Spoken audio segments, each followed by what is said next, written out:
Goeiemôre, Dok Matt wat praat. Ja, dis ontsettend koud. Die veld rondom ons is droog, alles is vaal. Maar hier en daar is daar swart kolle in die veld. Plek waar die veld gebrand het, pikswart gebrand het. Nou ja, dit is maar te wagte. Die tyd van die jaar is daar mos maar baie veldbrande. Maar daar's 'n paar goed wat met veldbrande te saamgaan. Eerstens, as die veldbrand kom, dan vlug die rotte, die goggaatjies, dan vlug dit.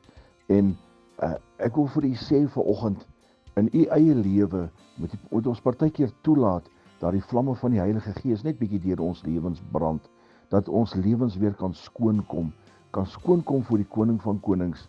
Maar wat wel opsigtelik is, as die veld gebrand het, u kan hom maar dophou, die dou wat val in die nag, net 'n week of wat later kan u maar gaan kyk, dan is daar klein groen spruite wat uitloop.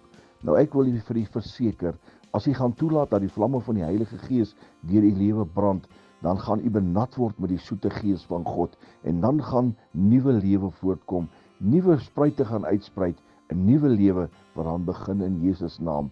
Laat hom toe om te beweeg met sy vlamme deur jou lewe. Laat die Heilige Gees toe om jou te benat met sy soete gees. Herlewingsgroete.